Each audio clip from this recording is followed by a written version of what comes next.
And now, please welcome Southwest Airlines CEO Bob Jordan in conversation with founder and editor of the Airline Observer, Brian Summers. Thank you all.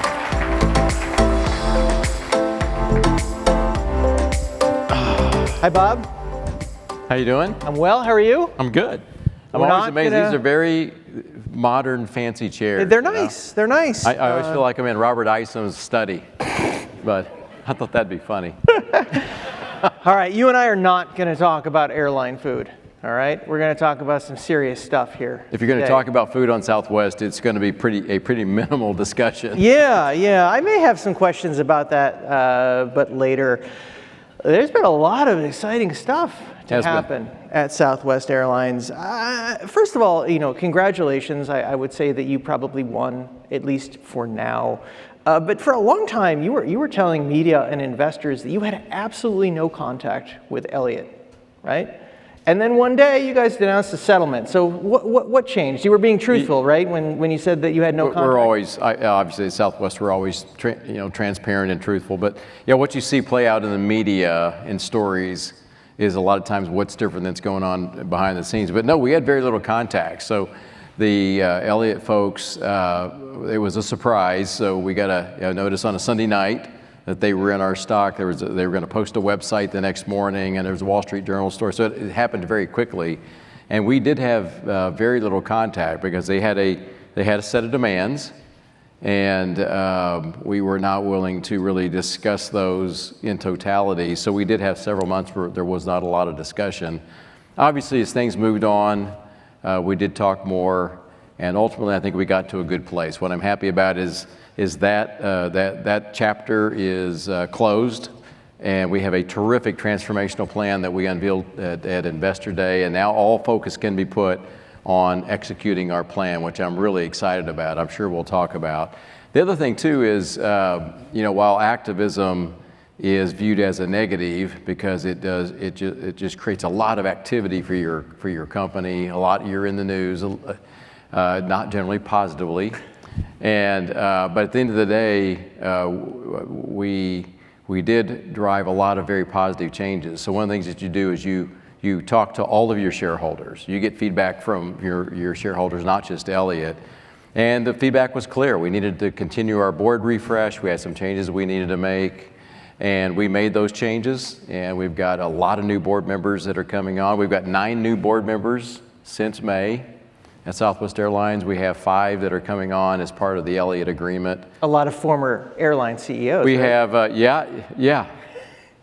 yes, which I think will be a good thing. There's a lot of, you've got Rakesh Gangwal, who will be our chair. You've got Bob Fernaro, who obviously a lot of experience at Spirit and at AirTran, David Cush with Virgin, Greg Soretsky at Alaska and WestJet. So a wide variety of airline experience across all gamut of the industry. But if you look at it, so the 5 members that we are taking from the Elliott slate, I interviewed all of them, talked to them many times. You've got Cush and Soretsky with airline experience. You've got Dave Grissom coming from Marriott, who has retail, hospitality, travel. You got Sarah Feinberg, worked obviously with the DOT, has the governmental affairs side of this, and Patty Watson, who's a CIO, so that brings a lot of technology to bear to our board. And then last, we separately added Pierre Breber, who's the former CFO at Chevron, a lot of energy experience, a lot of obviously finance CFO experience, and then adding Rakesh and Bob Fernaro, again, through Southwest Airlines, adds a lot of airline. So no doubt we have ended up with a terrific board out of this experience, even though this experience was obviously a stressful one, a tough one, but I think we ended up in a very good place for Southwest. All right, we'll talk about the transformation plan in a minute because I think it's important, and I don't want this to devolve into a therapy session. But one demand that these investors had was that you were supposed to go, and you are still here. What's it like to read? I guess there aren't newspapers anymore, but read the news and it's like, Bob must go, and you're like, I'm a person. I'm asked that question a lot. I think I would separate it into 2 different things. And we have I just start with, we have improvements that we needed to make at Southwest around our financial performance. We have some things that we continue to adapt our network and our revenue management system, and there's really good progress there, but we needed to improve the financials. I'm accountable for that. So sort of the starting place is we need to do those things.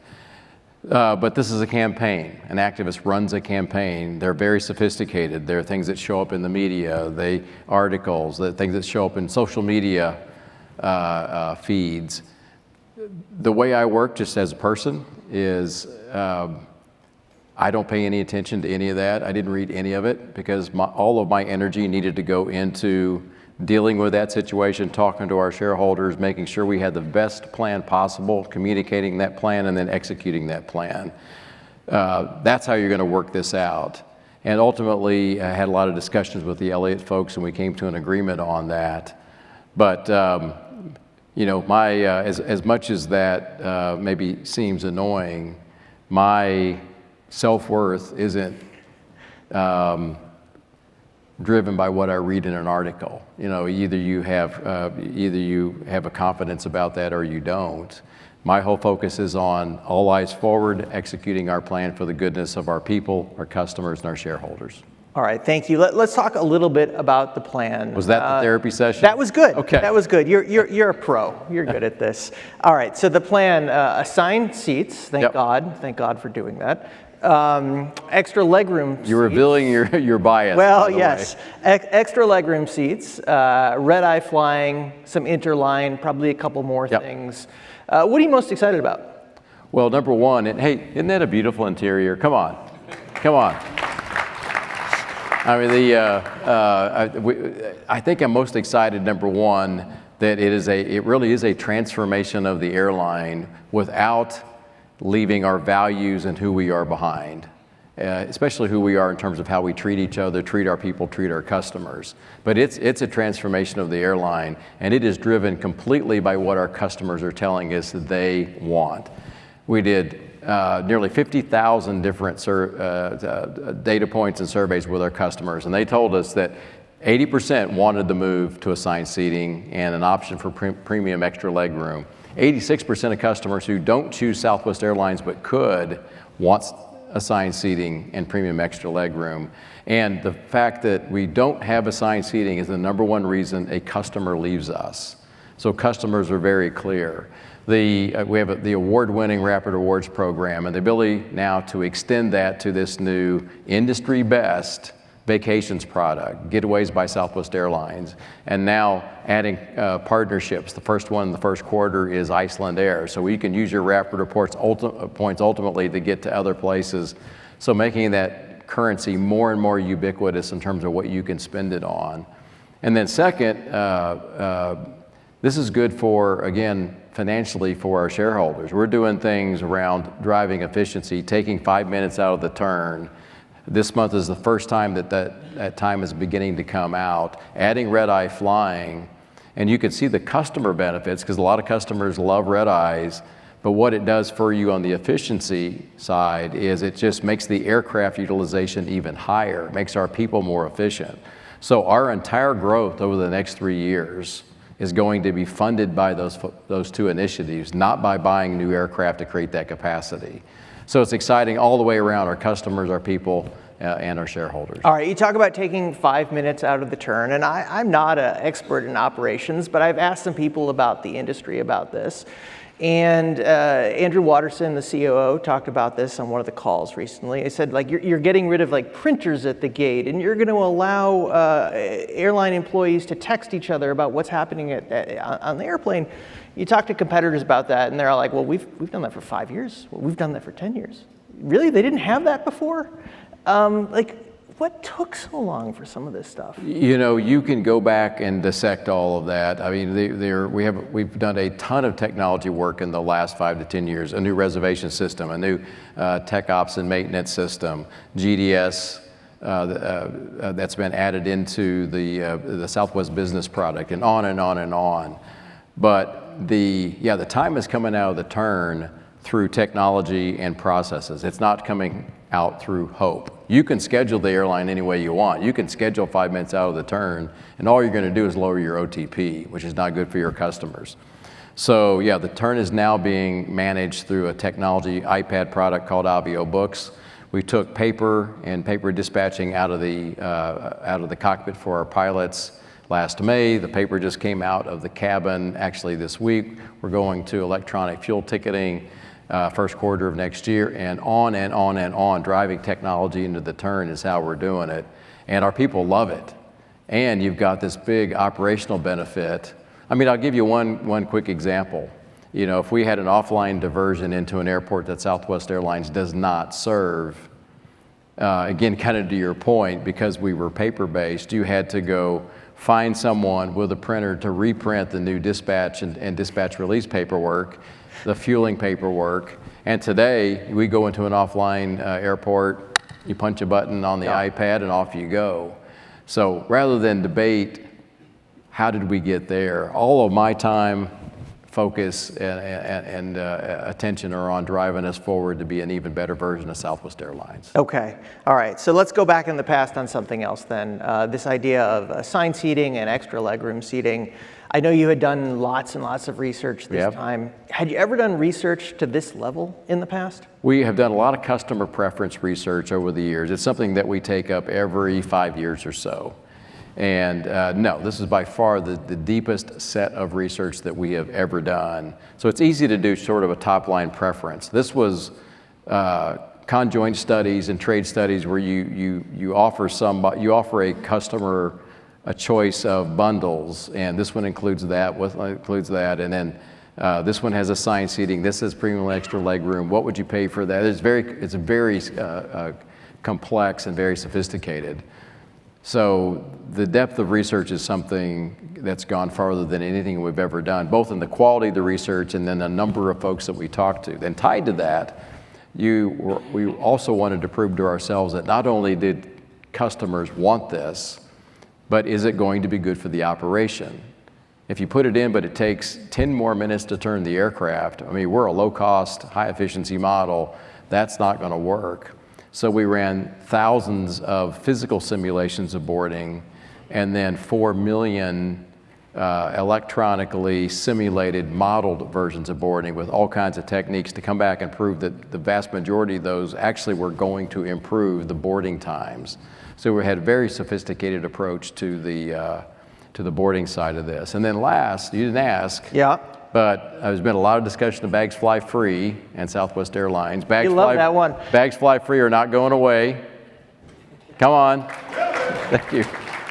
But especially in the context of improving your financials, we had to do very detailed research to assure ourselves that the trade, in terms of the value that we get for having the policy, exceeds the value of what we could make in terms of collecting revenue on charging for bags. And again, very sophisticated research, tens of thousands of data points, and it was very clear. Bags fly free is one of the top reasons people select Southwest Airlines. The policy is very, very well known. 90% of our folks that look at Southwest know about bags fly free. And after price and schedule, it's one of the top reasons for why folks not only shop us, but select us. So taking that away was a huge detriment in terms of people picking Southwest or considering Southwest Airlines. So we proved to ourselves that keeping the policy was financially more valuable than charging for bags. So we took the exact same approach that we did that led us to assigned seating. Okay, I don't want to hit you too hard or ask the same question too many times. Is this therapy? This is therapy for me. Okay. This is good for me. But you know, last year you and I did this on stage, Yep. right? And everything was great and fine at Southwest Airlines. And you know, we're only a year later. Elliot comes in and says, "You need to do this, this, this, and this." And then all of a sudden, these ideas that were just on paper at some point, they all came to fruition, and they came to fruition really fast. Party, you ever want to thank Elliot for pushing you guys over the finish? Well, I maybe dispel a rumor on some of this. We've been looking at assigned seating. Everything in our plan, our Investor Day plan, was underway before Elliot ever showed up. We were doing the research on assigned seating more than a year ago. Elliott showed up in June. We were working on our Getaways by Southwest product and our new interline partnerships well before Elliott ever showed up. I mean, there's no way that partnerships, the first one's going to be implemented in the first quarter, and we weren't working on it before Elliott showed up in June. So everything that's in our Investor Day plan was well underway. Now, does the pressure from the market, all shareholders, the pressure from Elliott, add a level of intensity to that? Absolutely, in terms of performing. But the plan was not developed because of Elliott. The plan was developed because we owe all of our shareholders better financial performance, and we will do that. We've got a terrific plan. We're going to execute. We're going to have, as always, a huge bias for execution and action, and we'll deliver on our plan, and we'll produce terrific returns all the way around. Okay.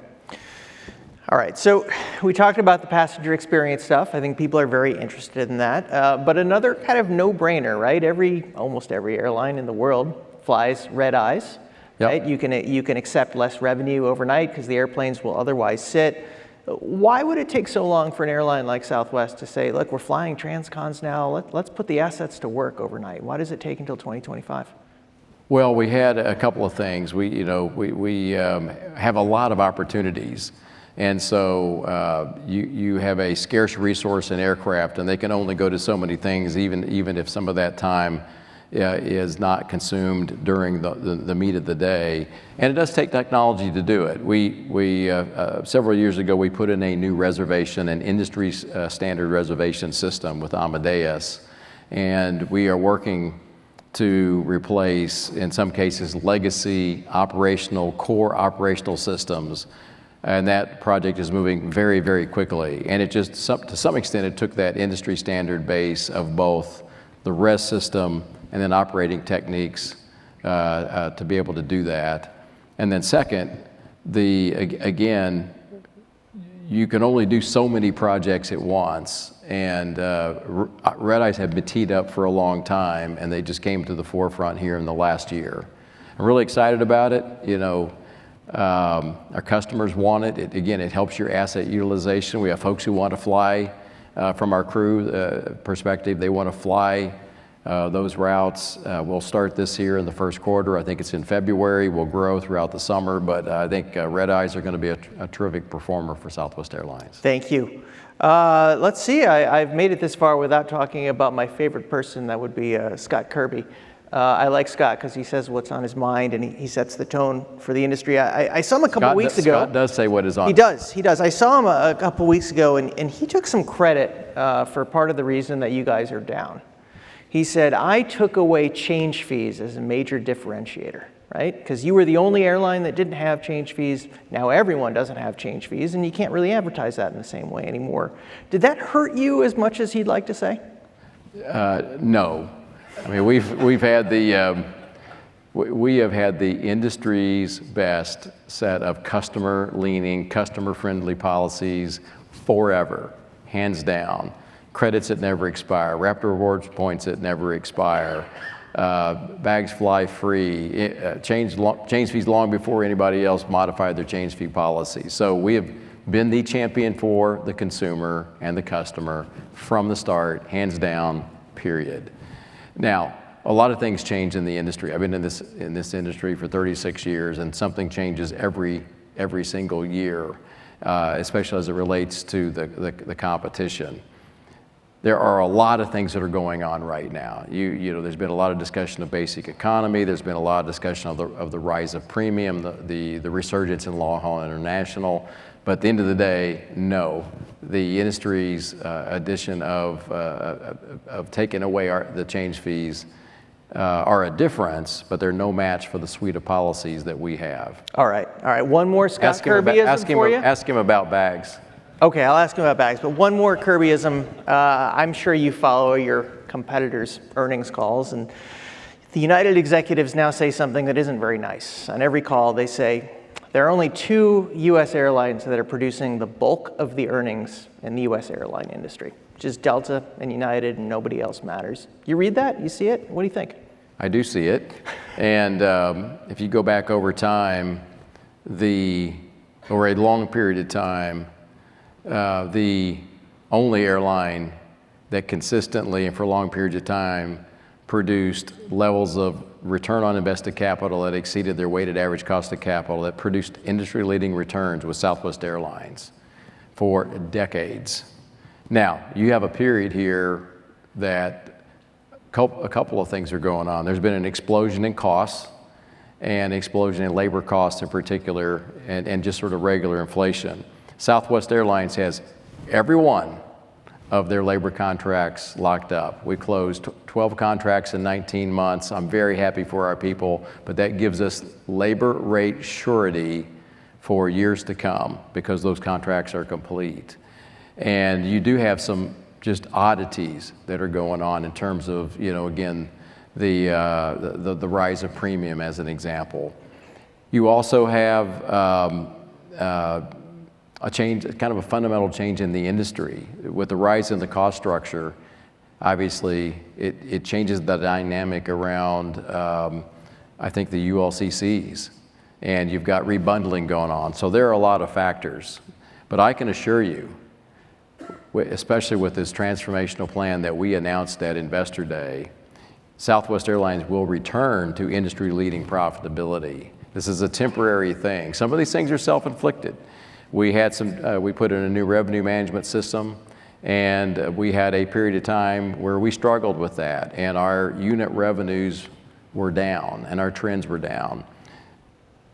We worked rapidly. We put changes in May for August. We saw unit revenue acceleration across the entire third quarter.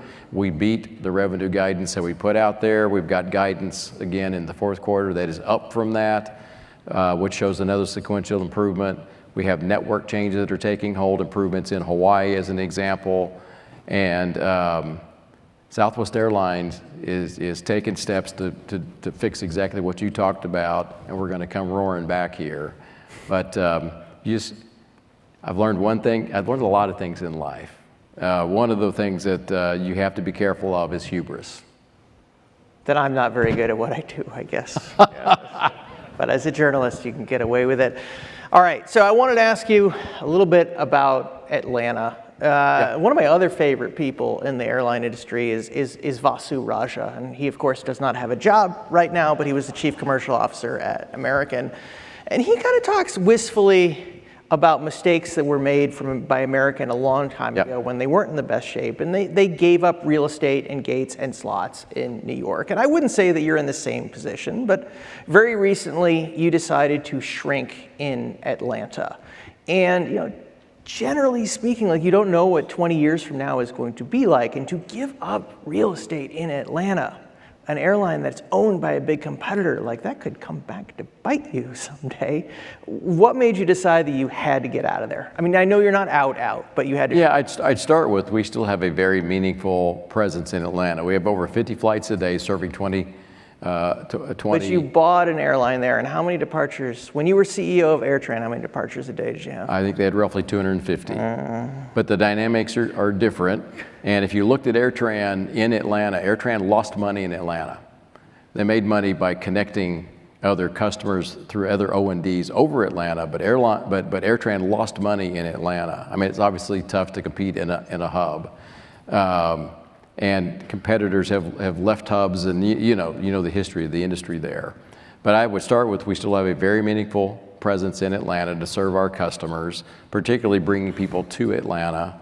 You have scarcity of resources right now, but with Boeing struggling to get aircraft to Southwest Airlines, we were going to get 85 aircraft last year in deliveries, and we planned to 20 because we did not believe that. And we just got our 20th aircraft, so they're right on our focus. And with I'm so happy the Boeing strike is resolved, but they've got to restart the factory, retrain a lot of employees, so there's a restart there. So 2025 deliveries are a little bit up in the air at this point. So you've got a constraint on what we can do in terms of growth, And so you've got to pick your place. And so you see us growing Nashville and growing Austin, where we see strong demand, and many other places. But at the end of the day, you've got to go where the demand is. And you make these choices all the time. I've been here 36 years, and we've been in and out of markets and competed very vigorously in places like Denver and Chicago and Phoenix and Las Vegas. But we still have a meaningful presence in Atlanta, and the aircraft that we are getting are just more valuable to place them in places like Nashville right now. Do you worry, though, about what your competitor Atlanta is going to do once those gates inevitably return to them somehow?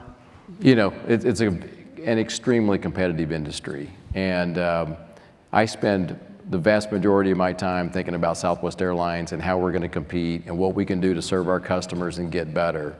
I've watched us win battles in Las Vegas and Phoenix and Austin, and I can go on, Dallas and Houston, and I can go on and on and on. Southwest Airlines is going to win, but you do have to pick your battles, especially in a time of constrained assets, constrained aircraft capacity.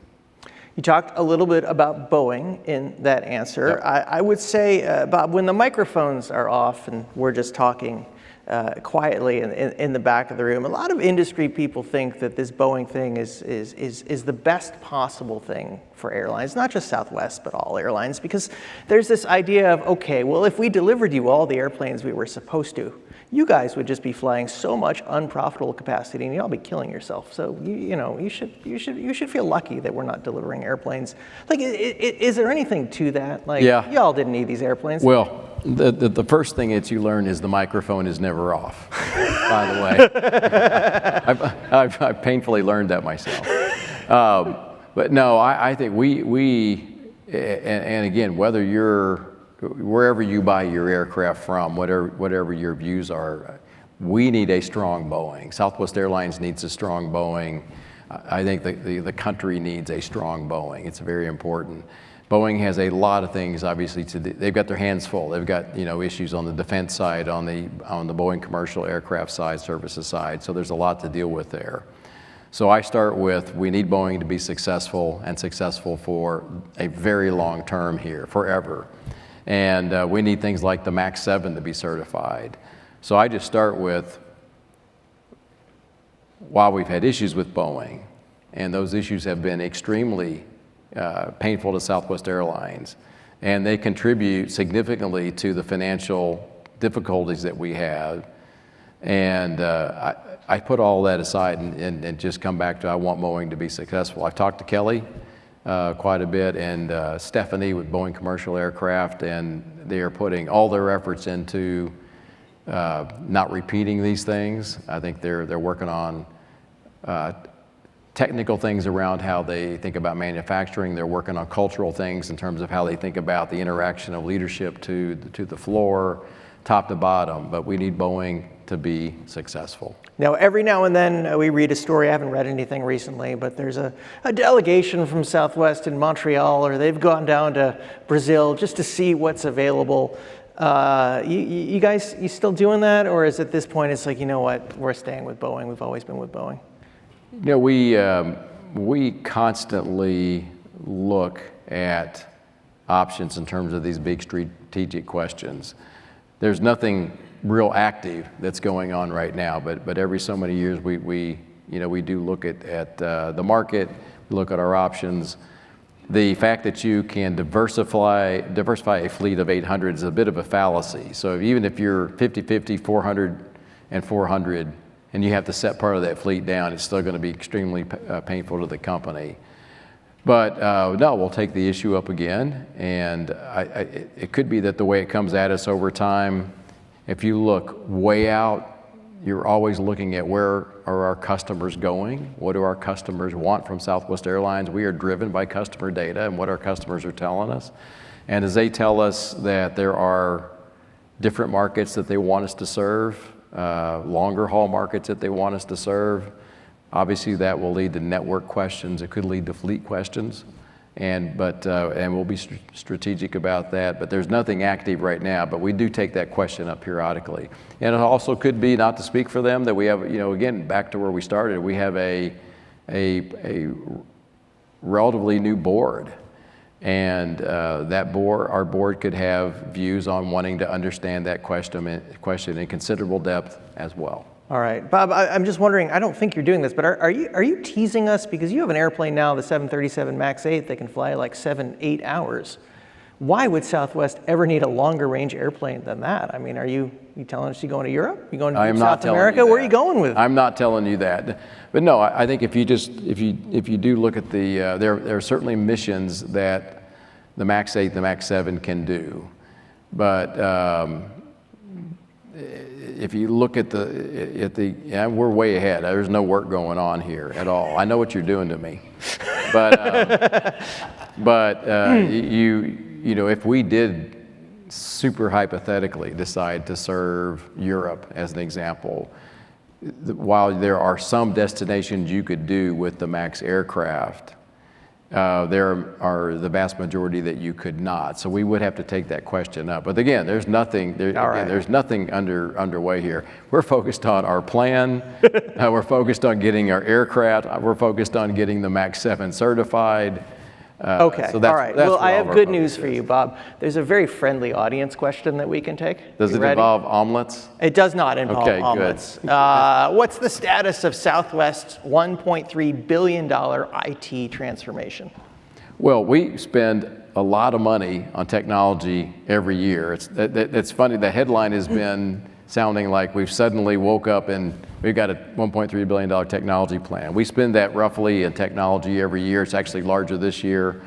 Our technology folks are constantly working on adding new capabilities, and there's a lot that goes on with the transformation that we revealed at Investor Day. But I think the headline report, especially as you think about what we talked about at Investor Day, things like assigned seating, extra legroom, partnerships, getaways, it is all on track. All right. Last question for me here. Willie Walsh is coming up next. He runs IATA, the industry trade group. I heard a rumor, Bob, from a pretty good source that Southwest Airlines might join IATA. There aren't a whole lot of LCCs. I know who that source is. You know who that was? Well, you can yell at that person later. And he works for me. Yeah. Is there any truth to this rumor that you guys are going to join IATA? Southwest Airlines? What would Herb say? Willie probably could tell you what Herb would say. But, and most of the things that Herb would say I can't repeat on this stage. But no, I think, again, as we think about our size and scale and things that we may want to do in the future, it is something that we're looking at. It could make sense. Willie and I have had some conversations about this. It could be that it makes sense for us to join IATA. There's nothing that's been decided, but it is something that we're taking a look at. Thank you so much, Bob. I appreciate it. Thank you. Thank you so much. Thank you all.